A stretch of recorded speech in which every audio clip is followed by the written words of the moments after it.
ఇప్పుడు చూడండి 8 మంది 10 మంది కూర్చున్నారు. ఒక్కళ్ళ ముఖంలో నెత్తురు చుక్క లేదు, ఒక్కళ్ళ ముఖంలో నవ్వు లేదు, ఒక్కళ్ళ ముఖంలో అధికారంలో ఉన్న భరోసా లేదు, ఒక్కళ్ళ ముఖంలో కూడా అరే మేము నిజాయితీగా ఉన్నాము, మేము నీతిగా ఉన్నాము అన్నటువంటి ఒక్కళ్ళ ముఖంలో అయినా సరే ఒక మంచి ఒక అట్మాస్ఫియర్ కనపడిందా?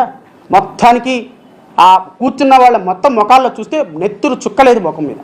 అన్నిటికంటే ముఖ్యంగా ప్రతి వాడి కళ్ళల్లో భయం, ఒక్కడు ఫేస్ లో నవ్వలేదు. పెద్ద తప్పు చేసేప్పుడు మాత్రం మనిషిలో ఉంటాడు. రాష్ట్ర ప్రజలు గమనించండి, పెద్ద తప్పు చేసేటప్పుడు ఒక అద్భుతం చేసేటప్పుడు అలా ఉంటాడని చెప్తున్నాడు అక్కడ అల్లు అర్జున్. ఆ అద్భుతం అనేదాన్ని కట్ చేశారు. నిజమే, పెద్ద తప్పు చేసేటప్పుడు ఒక అద్భుతం చేసేటప్పుడు అలా ఉంటారు. ఇక్కడ నిజంగా ఒక అద్భుతం జరగడానికి వాళ్ళందరూ ఏర్పాటై నిర్ణయం తీసుకున్న సందర్భం అది. అయితే ఒక్కరి ముఖంలో నవ్వులేదంటే నవ్వు ఎక్కడి నుంచి వస్తుందండి? ఓ పక్కన వెంకటేశ్వర స్వామి సంబంధించిన ఆలయంలో కల్తీ జరిగింది, భక్తుల మనోభావాలు గాయపడ్డాయి. సిబిఐ వచ్చి ఛార్జ్షీట్ వేసిన తర్వాత కూడా లేదు మా క్లీన్ చీట్ ఇచ్చారని దొంగలందరూ వాళ్ళు ప్రచారం చేసుకుంటూ మళ్ళీ వీళ్ళని దొంగతనాన్ని బయటికి తీసుకొచ్చిన వాళ్ళ మీద దొంగ అని ముద్రేస్తున్నారు. అది గతంలో వివేకానంద రెడ్డి గారు మాట్లాడినప్పుడు కూడా వీళ్ళు అలాగే మోసారు. ఇలాంటి దొంగ యాదవులు మనకి ప్రతిపక్షంగా ఉన్నప్పుడు ఈ రాష్ట్రానికి ఏ మేలు జరగనివ్వకుండా దేవుడు సొమ్ము కూడా 250 కోట్లు కొట్టేసి మళ్ళీ ఇలాంటి ఉంపుడు గత్తులు అందరినీ ఉపయోగించి మళ్ళీ మనల్ని తిట్టిస్తున్నారు అన్నప్పుడు నవ్వెందుకు వస్తుందరా? లబ్బే రే జాడా, నవ్వెందుకు వస్తుందిరా? నవ్వుతూ ఉండాలా ఏంటి? దేవుడికి అన్యాయం జరిగినా, దేవుడు ఉండిని కొట్టేసినా, మళ్ళీ తిరిగి ఆరోపణలు ఈ పార్టీ మీద చేస్తున్నా, ప్రజలందరినీ కూడా మళ్ళీ మోసం చేయడానికి ప్రయత్నాలు చేస్తున్నా నవ్వుతూ ఉండాలా? నవ్వుతూ ఎలా ఉంటారా? అలా నవ్వితే నీలాగా, లేకపోతే జగన్మోహన్ రెడ్డి గారు పరామర్శకి వెళ్ళి శవాల దగ్గరికి వెళ్ళి కూడా నవ్వుతూ ఉంటాడు చూడు, అలా నవ్వితే పిచ్చేయమనుకుంటారా? సమయం సందర్భం లేకుండా నవ్వరు ఎవరుని. వాళ్ళందరి ముఖాల్లో నిజంగా సీరియస్నెస్ ఉంది. ఏంటి దరిద్రం ఏంటి? ఇలాంటి వాళ్ళు ఉన్నారేంటి రాష్ట్రంలో? జగన్మోహన్ రెడ్డి అనే రూపంలో ఈ వైఎస్ఆర్సీపీ పార్టీ చేసే ఈ అకృత్యాలు ఏంటి? ప్రజలు ఎందుకు ఇలా మోసం చేస్తున్నారు? ఆ బాధ ఉండదా? మనం చెయ్యని తప్పును మన మీద వేసేస్తూ ఉంటే నవ్వుతూ ఉంటారా ఎవరైనా? ఇలా ప్రచారం నేరం జరిగిందని తెలుసు, డబ్బులు పోయాయని తెలుసు, 250 కోట్లు కొట్టేశారు. ఇవన్నీ తెలిసిన తర్వాత కూడా వాళ్ళ ముఖాలు ఎలా ఉన్నాయంటే వాళ్ళే తప్పు చేశారు. అంటే ఇప్పుడు జాగ్రత్తగా ఆలోచిస్తే వివేకానంద రెడ్డి గారి కేసు ఈ కేసు ఒకటేనండి. వివేకానంద రెడ్డి గారి కేసు గురించి గవర్నమెంట్ పట్టించుకోపోయి ఉంటే తీసుకెళ్లి కప్పెట్టేద్దరు. ఎప్పుడైతే గవర్నమెంట్ పట్టించుకుందో చంద్రబాబు నాయుడు చెప్పాడన్నారు. ఈ కల్తీ లడ్డు కేసులో కూడా గవర్నమెంట్ పట్టించుకోకుండా ఉంటే వీళ్ళు ఏం మాట్లాడరు, 250 కోట్లు తప్పిస్తారు, హ్యాపీగా ఉందరు. కానీ ఎప్పుడైతే పట్టించుకుని దాన్ని వెలికి తీస్తున్నారో వెంటనే చంద్రబాబు నాయుడు గారు ఇదంతా చేశారని వేసేస్తున్నారు. Same to same. దొంగను పట్టుకుంటే దొంగను రెడ్ హ్యాండెడ్గా ఎవడైతే పట్టుకున్నాడో ఆ పట్టుకున్నవాడి చేతిలో ఉన్న పర్సెంటేజ్ ఈడే దొంగ నడిచారు అకాలికి. దానికి మళ్ళీ ఇలాంటి పకోడీగాళ్ళు, ఇలాంటి ఉంపుడు గత్తులు సపోర్టు. మరి ప్రజలు నమ్ముతున్నారేమో ఈ ఎదవల్లో చేసే ఈ అబద్ధాలు, ఈ అబద్ధ ప్రచారం ఈ స్థాయిలో చేస్తున్నారు. ప్రజలు కానీ మళ్ళీ ఇలాంటి అబద్ధాలు నమ్ముతున్నారేమో అనే ఆ బాధ ఉంటుంది కదా ఈ రాష్ట్రం మీద ప్రేమ ఉన్న ప్రతి ఒక్కడికి.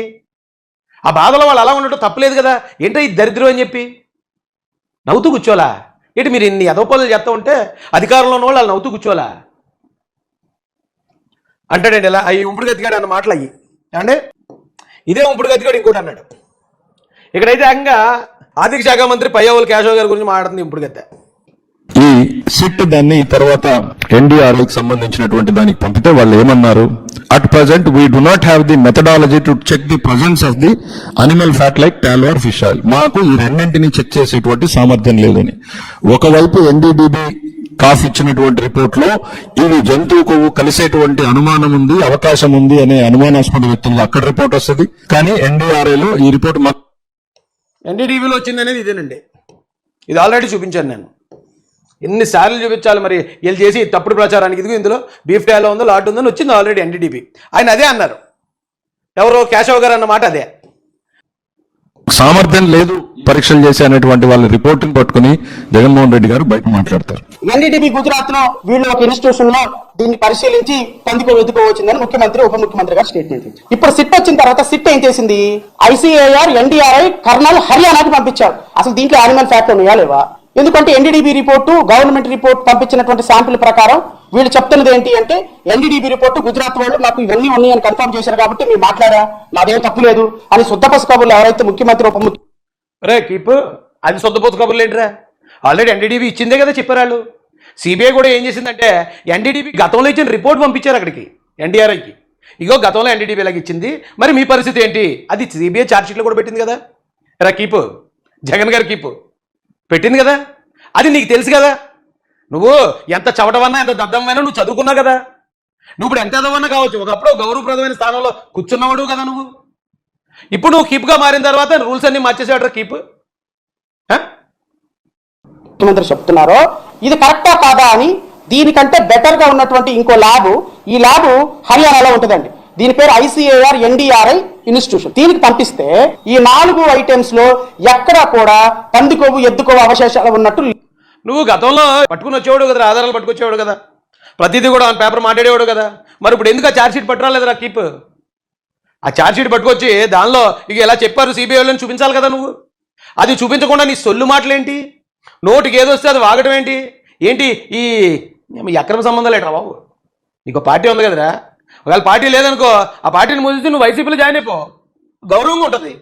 ఎస్, ఈ రాష్ట్రంలో పెద్ద పెద్ద నాయకులు కూడా ఏదో పార్టీలో పనిచేసిన వాళ్ళే, తప్పేం కాదు. ఓ పార్టీ పెట్టుకోవడం ఎందుకు, ఈ రంగు వ్యవహారాలు ఈ అక్రమ సంబంధాలు నడపడం ఏంటి? నా దగ్గర ఆధారాలు ఉన్నాయండి, నేను ప్రతిదీ డాక్యుమెంట్ చూపించాను. కానీ ఇలాంటి ఎదవలు ఇలాంటి పనికిమాల ప్రచారం చేస్తుంటే మరి చంద్రబాబు నాయుడు గారికో, లోకేష్ గారికో, పవన్ కళ్యాణ్ గారికో ఇలాంటి నీచుల్ని ఎప్పుడు చూడనోళ్ళు సడన్గా ఇలాంటి వాళ్ళని చూసినప్పుడు వాళ్ళకి మంచి వాళ్ళు కొంచెం బాధపడతారు కదండి. ఏంటో బాబు ఎంత దరిద్రం, ఎంత నీచులు ఉన్నారు, ఎంత నీచాన్ని దిగజారుతున్నారు ఏంటని వాళ్ళు బాధపడడం అర్థం ఉంది కదా. కానీ రాష్ట్ర ప్రజలు అయితే అర్థం చేసుకుంటారు.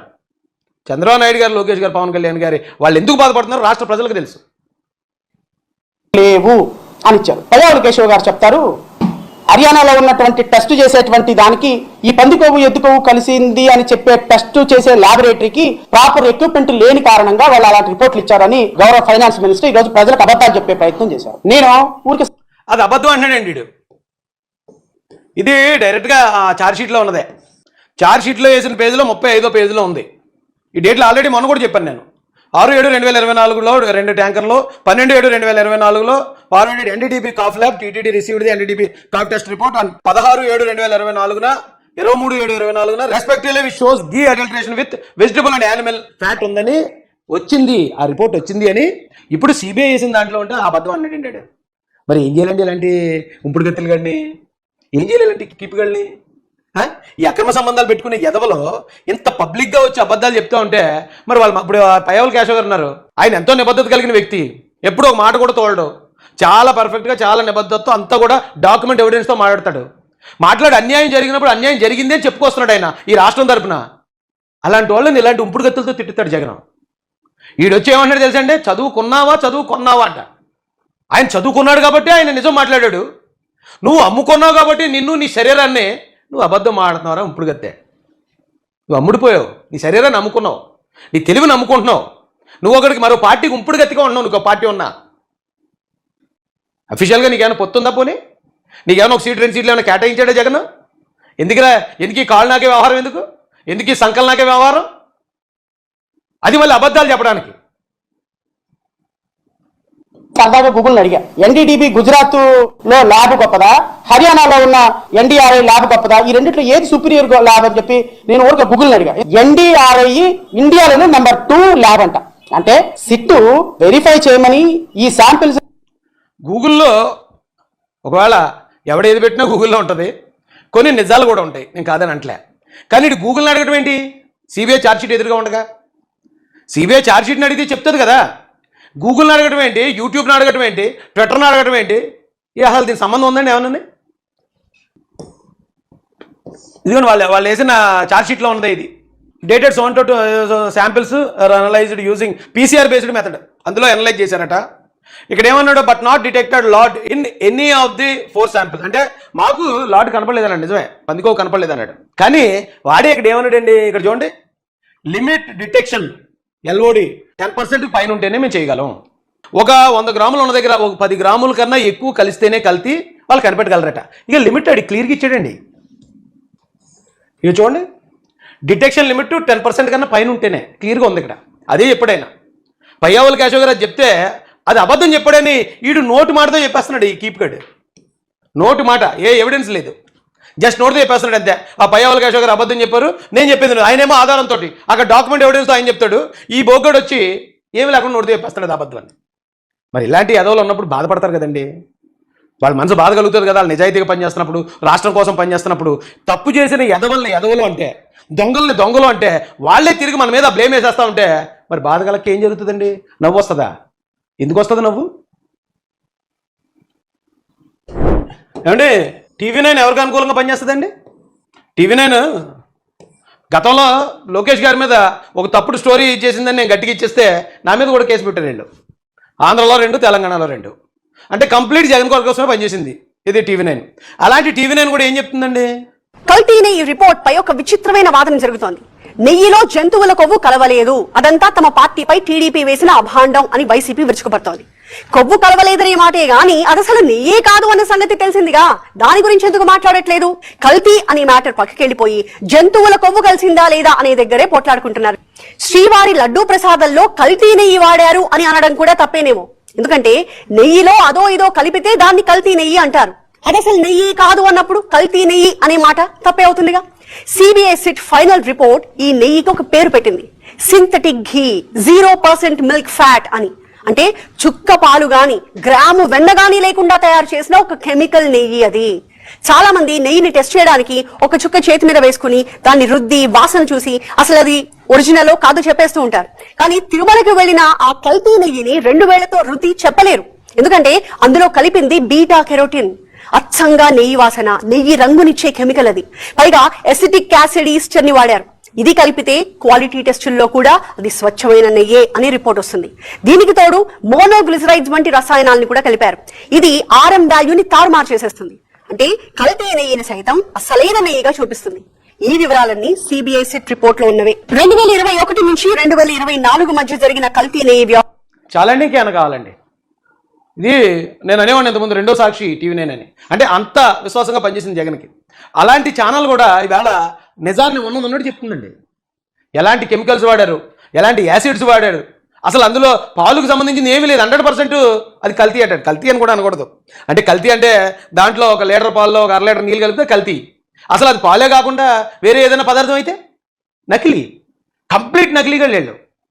గతంలో వచ్చిన NDTV రిపోర్ట్ ద్వారా కొంచెం ఈ ఫ్యాక్ట్లు కలిసి ఉంటాయేమో అని చెప్పారు చంద్రబాబు నాయుడు గారు, పవన్ కళ్యాణ్ గారు.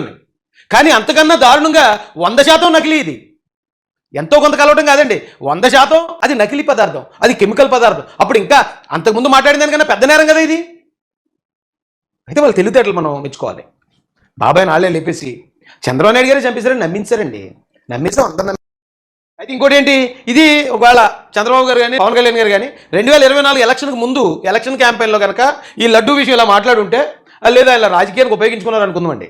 ఎలాగా 2019 ఎలక్షన్కి ముందు జగన్ గారు కోడికత్తి డ్రామా, గొడ్డల డ్రామా ఆడినట్టు కనుక ఇప్పుడు 24కు ముందు చేసుంటే వీళ్ళు రాజకీయం కోసం చేశారు అనుకుందాం. వాళ్ళు అప్పుడు చేయలేదు. వాళ్ళు ఆల్రెడీ 164 సీట్లు నెగ్గిన తర్వాత ఆ NDTV ఏదైతే రిపోర్ట్ ఇచ్చిందో ఆ రిపోర్టు చెప్పారు అంతే. పాపం వాళ్ళ మీద మరి ఇంత దుష్ప్రచారం జగన్మోహన్ రెడ్డి వాళ్ళ మీద పడిపోతూ ఉంటే ఎలా ఉంటుందండి వాళ్ళకి? వాళ్ళకి తెలియదు ఇంత కన్నింగ్ నాటకాలు ఆడటం, లేకపోతే ఇంత అబద్ధాలు ప్రచారం చేయడం, ఏదో పనులు చేయడం, ఏదో పనులు ఎదుటోళ్ళ మీద వేసేయటం. వాళ్ళకి తెలియక పైగా వీళ్ళని ఎలా కరెక్ట్గా కట్టడి చేయాలనేది కూడా ఇంకా వాళ్ళు ఆలోచించలేదు. ఇంత దారుణంగా ఉంటారని వాళ్ళు అనుకోరు కదండి. లేదంటే ఈ పాటికే ఈ NDTV రిపోర్ట్ పట్టుకుని ఒక CID సిట్ వేసి మొత్తం జగన్ గారిని మొత్తం అందరిని అరెస్ట్ వీళ్ళు. ఎప్పుడైతే అది వచ్చిందో ఇక ఇందులో పందుకోఉంది, ఇది NDTV రిపోర్ట్ మొత్తం జనాల దగ్గర ఉండి పాటికి. లేదా ఇప్పుడు సిట్ వేసిన ఛార్జ్ షీట్, అట్లీస్ట్ ఆ ఛార్జ్ షీట్లో వచ్చిన 36 పేర్లు, ఆ తద్వారా వచ్చిన 250 కోట్లు, ఆ ఛార్జ్ షీట్ ఇప్పుడు ఎంతమంది దగ్గర ఉందండి?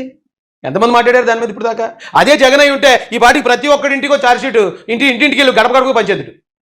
అలాగే ఒకవేళ ఏళ్ళ పేర్లు ఉన్నట్టు కనుక తెలుగుదేశం వాళ్ళ పేర్లు కానీ అందులో ఉండుంటే ఈ పాటికి ప్రతి ఇంటికి గడప గడపకు ప్రోగ్రామ్ పెట్టి ఆ ఛార్జ్ షీట్ పంచేది. అలా చేస్తున్నారు వాళ్ళు. ఆ స్థాయిలో కూటమి అంత కన్నింగ్నెస్ లేకపోతే అంత ఇది లేదు. మనం ఇప్పుడు పెట్టుబడులు రావాలి, అక్కడ ఈ కంపెనీలు ఓపెన్ చేస్తున్నాం, ఇక్కడ ఎన్ని ఉద్యోగాలు వస్తున్నాయి, ఆ గవర్నమెంట్ ఉద్యోగం అలాగే ఉన్నారు పాపం వాళ్ళు. అలాంటి వాళ్ళ మీద మళ్ళీ ఇలాంటి తప్పుడు ప్రచారం, అలాంటి తప్పుడు నా కొడుకులు ఉన్నారు. ఇందాక చూపించాను ఒక ఉంపుడు గతికండి. ఇలాంటి వాళ్ళు మాట్లాడుతున్నప్పుడు వాళ్ళకి బాధ అనిపిస్తుందండి. పరిపాలన చేయలేరు తిన్నగా, మనశ్శాంతిగా వాళ్ళు ప్రశాంతంగా పరిపాలన చేయనివ్వట్లేదు వాళ్ళని. ఎన్ని తెలిసినా కూడా ఇంకా అనుమానాలు ఉన్నాయంటారు కొంతమంది. మరి అదేం కర్మో నాకు అర్థం కాదు.